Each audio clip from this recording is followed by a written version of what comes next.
This car has been sent over by the team at Hampsons Auctions. They've requested that I do a video on it, which is no hardship because I've actually wanted to cover a Pantera for a while.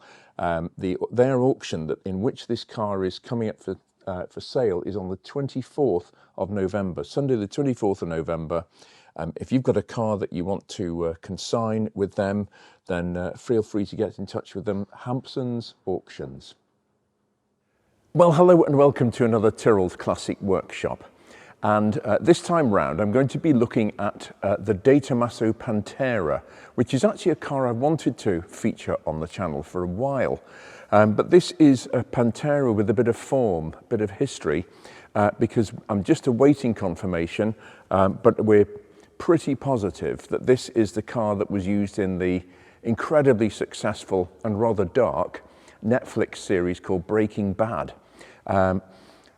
In Series 4, Episode 10, towards the end of that series, this particular car was actually one of the getaway cars, supposedly from the drug lord's house of choice.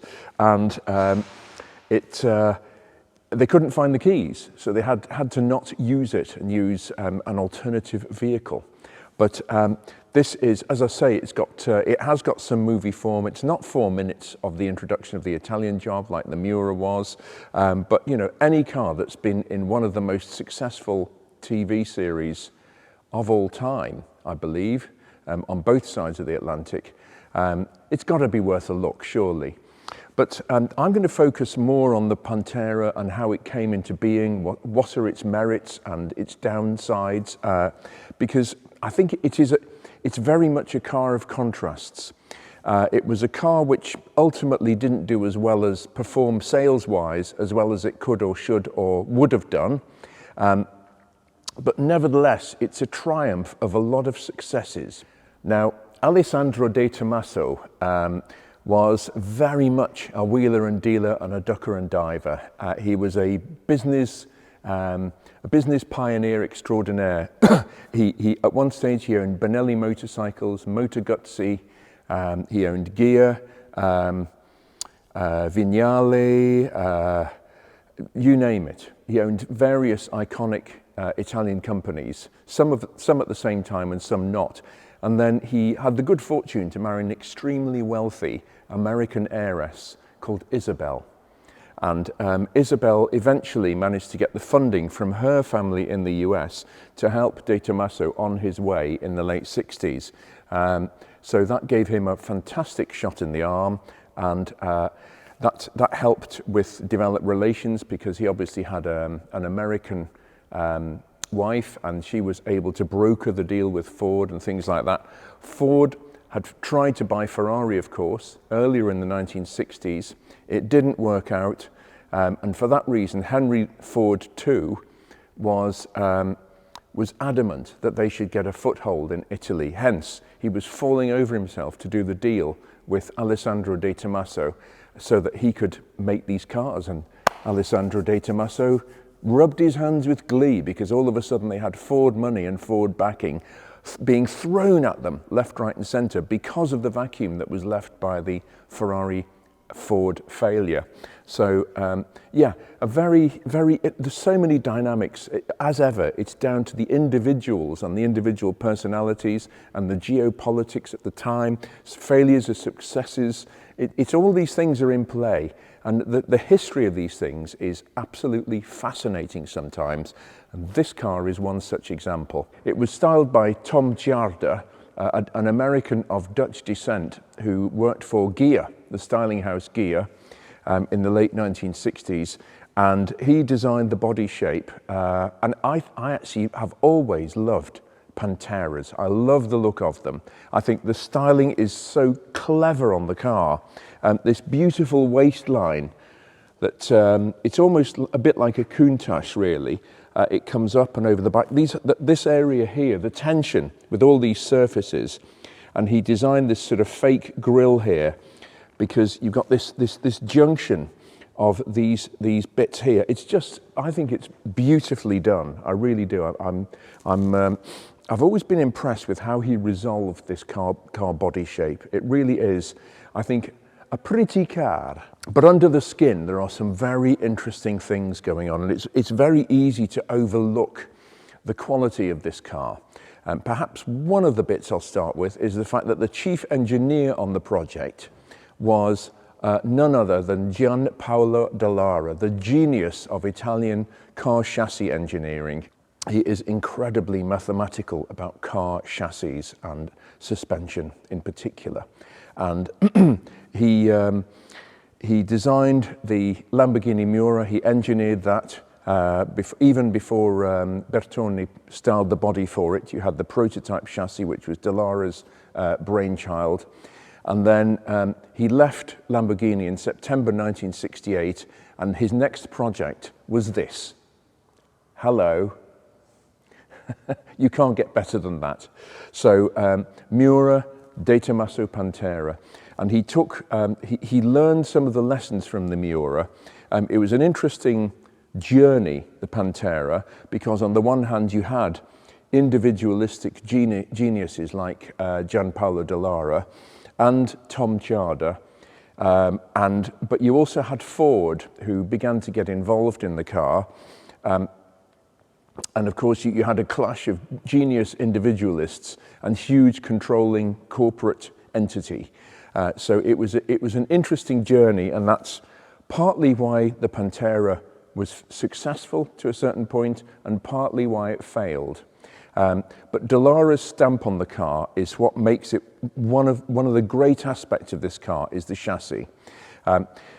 Just to get technical for a moment, he was very good at developing cars, designing cars with suspension with a high roll center, as it's called. So cars with a low roll center, if the roll center is, the road surface is there, the car's there. If the roll center's down here, the car rolls like that. It pivots on the roll center. If the roll center is up here, above the road surface, but underneath the car will roll like that on a much larger radius. And that means it's more stable. Porsche used this to try and counteract some of the rear wheel weight bias on the 911. And in fact, just to get really technical for a moment, on the 911, the roll center is 1.5 inches, I think, about 40 millimeters on the front and about 50 millimeters on the rear. And the reason they did that was to try and tame the engine. Dallara won better, and the roll center on this car is equal at both ends, and it's 3 inches above road level. So it means that this car is incredibly stable to drive. It really does. It's very planted. Again, Dallara specified that the lower suspension arms, which have the pivot points, the pickup points here and at the bottom, he made those as wide as possible to make sure that the suspension didn't move around. This is lessons he learned directly from the Lamborghini Miura. And he actually specified that on this car so that the lower suspension arm fed the majority of the suspension inputs into the body in a very stable and secure way. And the upper wishbone actually just held the fore and aft movement more than anything else, of course, and the up and down as well, but it particularly, it was sort of, did less of the heavy lifting, literally, of the suspension. All Dallara's genius, and that means he specified wider tyres on the rear than are on the front, because the 58% of the weight is on the back, but with the engine being mid-engined, rear mid-engined, but handling-wise, the Ford then dialed in understeer into the suspension. They altered the suspension geometry, but not the roll center slightly, to make the car understeer, to plow on at high speeds, instead of the rear breaking away when you went into oversteer, which was more alarming for the inexperienced motorist. So some very clever work. Ford introduced an engine called the Cleveland 351 cubic inch, 5.7 litre. Coincidentally, but it actually worked very well timing-wise. It was a lot of serendipity really in the timing of the 351 Cleveland. It replaced an engine called the Windsor, which was built in a factory in Windsor in the US, hence the name. Cleveland was built in a factory in Cleveland. Same capacity as the Windsor, but Ford again learned from their previous experience. The valve gear was different on the Cleveland engine. They had a different included angle on the valves, more ideally ported cylinder heads, which means in standard form, very standard form, the Cleveland engine developed 300 brake horsepower in the normal Pantera, but just like that, you could take it up to 350, which made the car actually considerably more interesting, as you might imagine. The chassis could cope with the extra power, and you ended up with a 175 mile an hour car, which for 1970 is pretty impressive, really. It puts it up there with the Ferrari Daytona, the Lamborghini Miura. 350 brake horsepower in a car of this size and weight and streamlining is going to produce a good result. So a good all-round package. The Cleveland engine, very reliable, but also very tunable. You can get them up to 400 brake horsepower because, again, Ford pushed the boat out on the Cleveland engine. It was absolutely the latest technology at the time. They had they'd perfected the thin wall casting, as it was called. So the cylinder block was made of cast iron, but they made the walls on the cylinder block so thin that it was actually as light as an aluminium engine block. The wall thickness on the block was down to 0.16 inches or 4 millimeters wall thickness for the cylinder block castings. That is tiny considering the loads that they have to cope with. But they did. The Pantera ultimately, it sort of didn't work in quite the numbers that Ford or De Tomaso were anticipating. Ford marketed it in April 1970 at the New York International Auto Show, and they decided to make a European version to give the car credibility, which was launched in March 1970.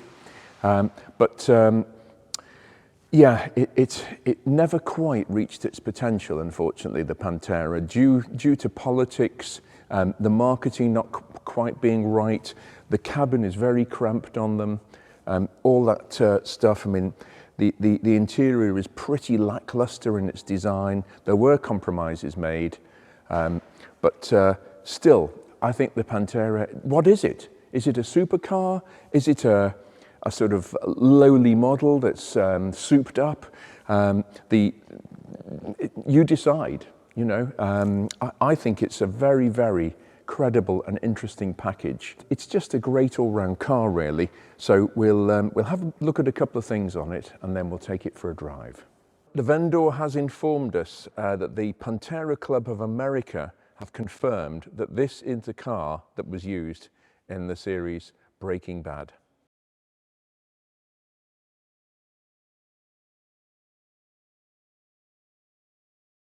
Well, I'm going to just look at the business end of this car. The engine is mid-mounted, as I said, and the Italians loved financial mouldings in the late 60s and early 70s. Ferrari Dino, the floor, the entire floor, the Daytona. Lots of cars had all the dashboards had fiberglass mouldings, and this is no exception. So this moulding here is your trunk or your boot, depending on which side of the Atlantic you're from. And here we have, et voila, the Pantera engine and gearbox. So this is a reasonably stock Cleveland 351 cubic inch engine, 5.7 litre, the customary 4-barrel carburettor on it. And what Dallara did, because they tried to mount the engine in this as low as possible to help with that weight distribution, not the weight but not being too high in the car. So what Dallara very cleverly did was actually flip this ZF gearbox upside down. So normally it sits the other way up, but he did that to keep the weight down and to give the car some boot space. And one of the things that Henry Ford II and his engineers laid down as a basic requirement on this car, they would not move on it, was the fact that it is a genuine monocoque construction. There is no chassis of any description attached to this car whatsoever. That's about as close as you get. This brace here. And the reason for that is Ford came out with the Falcon in the very early 1960s, which became obviously rebodied as the Mustang.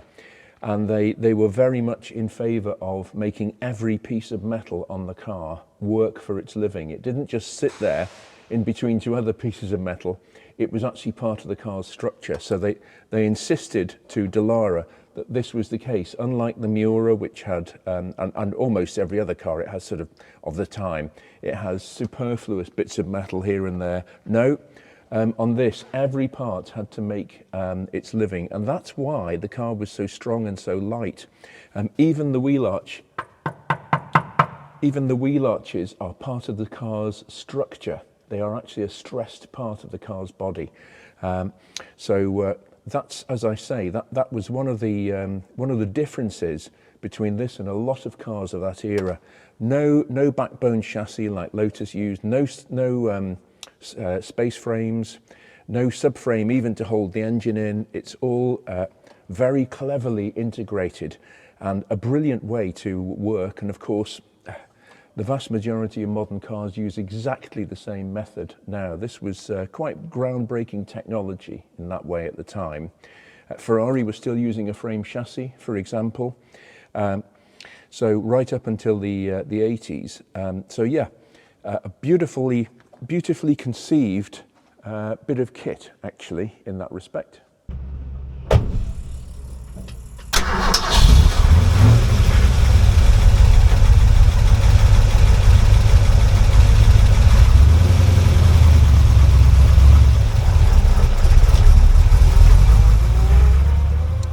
Well, it's been a while since I've actually worked on a Pantera.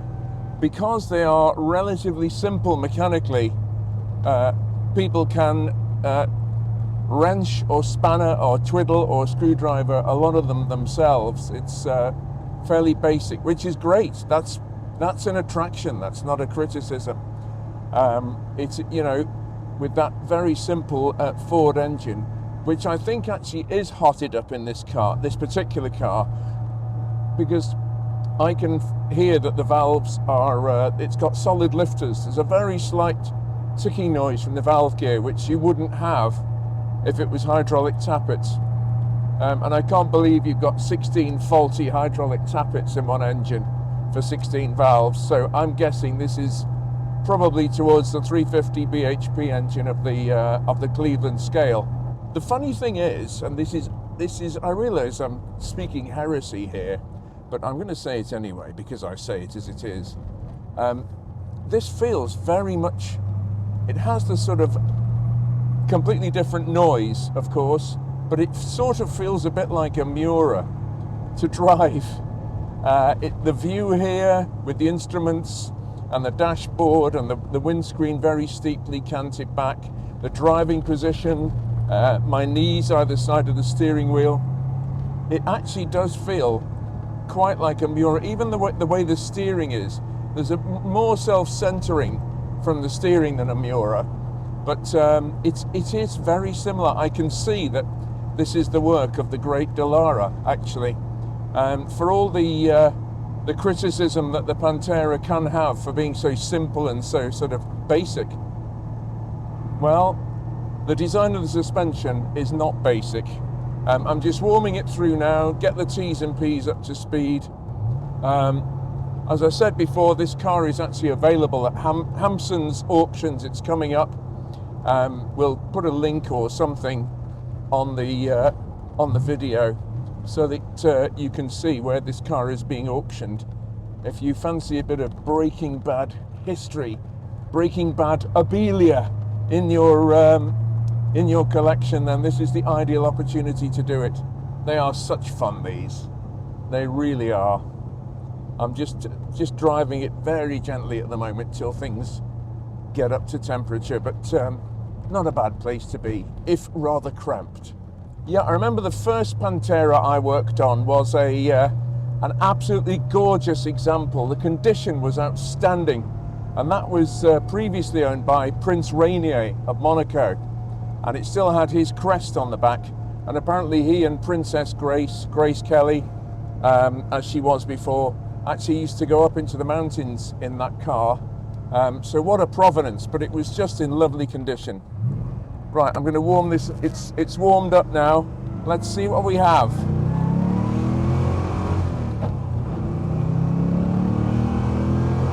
Whoa!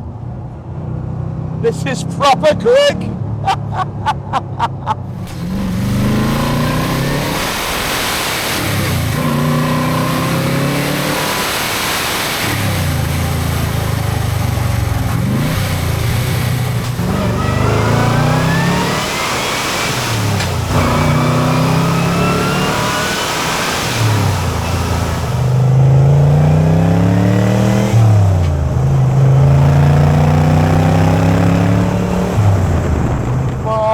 Goodness me, I was not expecting that.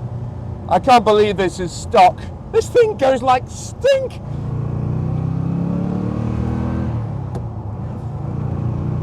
I'm running out of revs. What an amazing machine.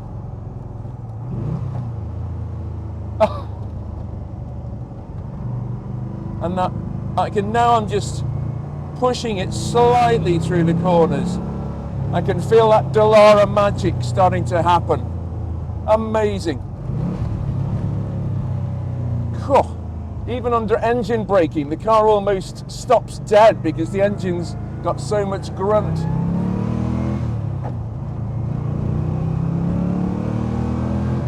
Oh, I was not expecting that. This cockpit is so cramped. It is literally like a Miura. There's no room in it whatsoever. But you forget all that once you just press the loud pedal. This is a fast car. This must do 170 miles an hour of anybody's money. What a surprise that is. Oh, incredible. Oh dear. The De Tomaso Pantera. Who'd have thought it? A properly sorted one of these with a lot of time spent just twiddling and tweaking. I mean, this doesn't drive so badly, but must be an amazing thing, actually. I've always liked the look of Panteras, but the thing is, they actually, because of Dallara's work and because of that Ford Cleveland V8, they do have credibility as a driver's car as well. And he actually feels quite, I mean, the suspension is on the firm side, but there's no shell flex, sometimes you can actually hear bits of interior trim creaking because the body is twisting.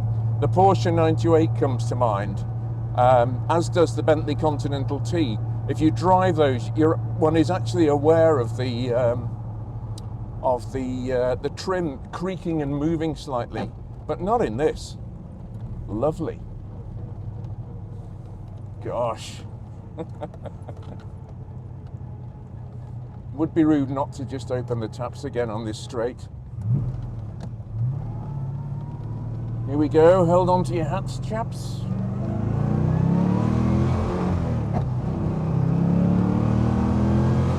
Wow.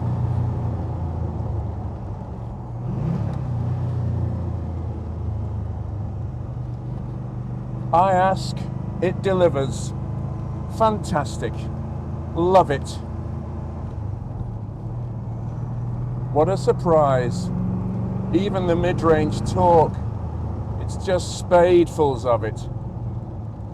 How very lovely.